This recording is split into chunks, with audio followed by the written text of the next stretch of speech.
100 number का question आ रहा है। कितने नंबर का? 100। भगवान उतर जाएगा तो 100 करेगा। जैसे स्टूडेंट्स के लिए एक सिलेबस होता है एग्जाम देने का, वैसे ही एग्जामिनर के ऊपर एक सिलेबस होता है क्वेश्चन सेट करने का पैटर्न। ये 20% क्वेश्चन किसी कीमत पे आपसे नहीं हो सकता। जिस लड़के को लगेगा उसको 100 में 100 मार्क्स लाना है, उसका कभी रिजल्ट नहीं होगा, स्पेशली कंपटीशन में। ये स्ट्रेटजी बोर्ड में काम करती है। जब आप बोर्ड के एग्जाम दे रहे हैं, 10th में, मैट्रिक में, इंटर में, वो बीएससी एमएससी, उसमें काम करती है। सपोज करो कि आपको 100 नंबर का क्वेश्चन आ रहा है। कितने नंबर का? 100। भगवान उतर जाएगा तो 100 करेगा। इसका सबसे बेस्ट स्ट्रेटजी जानते हैं क्या होता है? सबसे बेस्ट तरीका इसका ऐसा 50% सेलेक्ट कीजिए कि हमको ये वाला ये टॉपिक हमको पढ़ लेना है। 50% ये डिसाइड कीजिए कि ये सारी चीजें हमें नहीं छूटनी चाहिए।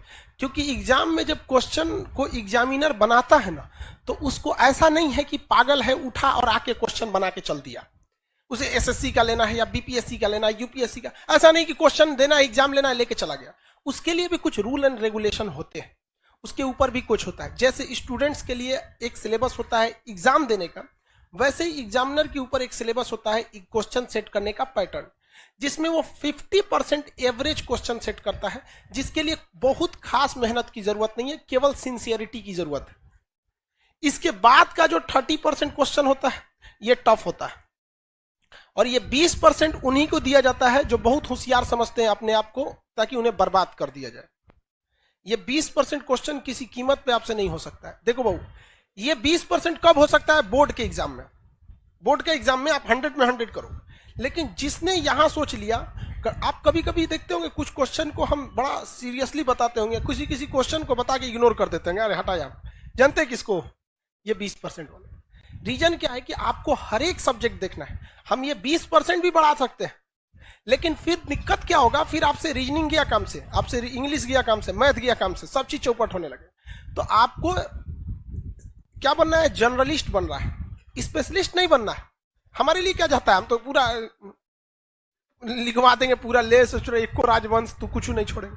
लेकिन फिर भी हम क्या करते हैं? कोशिश यही करते हैं कि कम से कम ये वाला तो ससुरा किसी कीमत पे ना छूटे, ये वाला नहीं छूटे। रिजल्ट यही दिलाता है।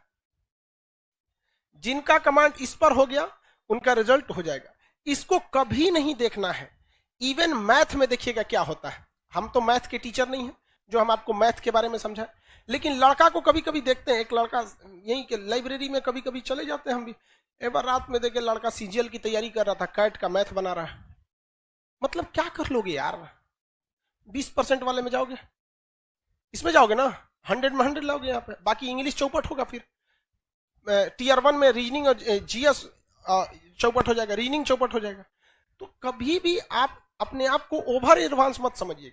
आप में से भी कुछ लड़का और कुछ लड़की ओवर एडवांस होते होंगे सब। तो किस में जाता है सब? ये 20% में। उसका रिजल्ट नहीं चाहिए, उसको क्या चाहिए? टॉप करना है। यूपीएससी में एक लड़की थी श्वेता सिंह करके, ऐसे वो पीटी एग्जाम के कट ऑफ से केवल 1 नंबर ज्यादा पाई थी। अब उसका टीना डाबी भी थी, कई लड़कियां थे सर, टीना डाबी भी थी। तो कट ऑफ से केवल कितना नंबर पाई थी? 1 नंबर, और टॉप में चल गए सब। बहुत से ऐसे, केवल टीना डाबी या श्वेता सिंह का एग्जाम्पल नहीं, ऐसे हजारों के एग्जाम्पल मिले कि कट ऑफ से केवल कितना नंबर? 1, 2 या 3 नंबर ज्यादा। और उसके बाद जब ओवरऑल मेंस का आया तो पूरे ऑल ओवर इंडिया में चले गए। तो ये ऑब्जेक्टिव में आपको ये डिसाइड रखना है कि कुछ ऐसे चीज रखिए कि जो हमसे भगवान भी नहीं छीन सकता है। कौन सा? ये 50% वाला। ये 50% आपसे पढ़ाई मांगता ही नहीं है, केवल सिंसियरिटी मांगता है। हम जितना पढ़ा रहे हैं, आप घर जाके उसको सरसरी निगाह से 10 बार देखिए, बस 20-25 मिनट देखिए, ये आपसे कोई नहीं छीन सकता है। सब लोग को समझा रहे हैं, रिजल्ट देने के बहुत कम हम इस सब पे चर्चा करते हैं। आते होंगे, देखते होंगे कल कहां तक पढ़ाए थे, चल दिए आगे। इस पे ध्यान दीजिएगा। उसके बाद मेहनत इसे करना है। इस वाले कुछ ऐसा क्वेश्चन आता है ना कि कभी कभी देख के सोचो हमारा दिमाग जर जाता है। अजीब टाइप का क्वेश्चन पूछ देता है यहाँ पर। तो कौन सा है? 20%। उसमें कभी मत पढ़िएगा। किसमें पढ़ना है आपको? ये दोनों। ये तो सब लोग को आता है मार्क्स। कोनो एग्जाम में बैठिएगा, आपको ऐसा थोड़े 0 पाके आइएगा, लगभग तो इतना ही आएगा। इस सब में ध्यान से लेके पढ़ना है। तो जितना आपका मटेरियल है या जो हम पढ़ाते हैं, तो हम भी इसी को ध्यान में रख के पढ़ाते हैं। जब आप यहां तक पढ़ाई कर रहे होते हैं तो यहां बहुत मजा आता है। जब इसमें घुसते हैं तो थोड़ा दिमाग लगाना पड़ता है, और जब इसमें घुसते हैं तो बोरिंग लगने लगता है। क्या लगने लगता है? बोरिंग। तो ससुरा ये हमारा फेलो करा रहा है, पढ़ाई को बोरिंग भी बना रहा है। तो हमको भी गम ने मारा, तुमको भी गम ने मारा, इस गम को मारे डालो। समझ आ गया कि नहीं है? इसको बर्बाद कर दो, इसको छोड़ना नहीं है। आप लोग से कभी कभी कोई क्वेश्चन नहीं बने तो घबराना है। अब वही वो भी देखना है कि वो 20% वाला है कि 50% वाला में गड़बड़ हो जा रहा है। अब अगर कोई पूछ दे आपसे कि हर्षवर्धन को किसने पराजित किया, आपको कहेगा ये पुलकेशिन द्वितीय नहीं पता है सर, तो बोलबे किए थे 20% नहीं आता है। अरे यार लेवल भी तो ध्यान रखो, वो 50% वाला में से है। हा? उसको तो आपको हर हाल में पता होना चाहिए।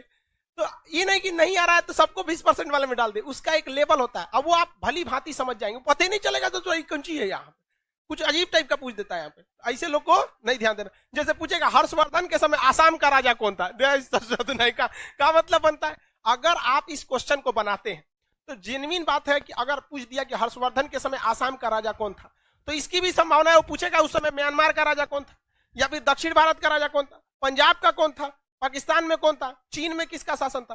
तो अगर ऐसे क्वेश्चन को पकड़ेंगे तो फिर लपेट लीजिए पूरा अच्छा से। तो आपको ध्यान ये नहीं रखना है कि पढ़ना कितना है, डिसाइड ये करिए पढ़ना क्या है, बस इसमें ध्यान।